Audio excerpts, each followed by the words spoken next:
So in this Google Slides tutorial video, I'm going to be showing you guys how to change the theme of a presentation here in Google Slides. So once you have Google Slides open up on your device, simply just go into your presentation. Now to change the theme of this, it's super simple. Go to the top right to where those three little circles are and press on that option right here.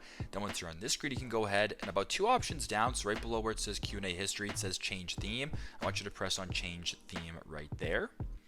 Now, if you want to just use this from Google, for example, you can go ahead and use one of the preset themes here in Google Slides. If you just wanted to use this one, for example, we'll use geometric. We'll press on this option right here. And there you go.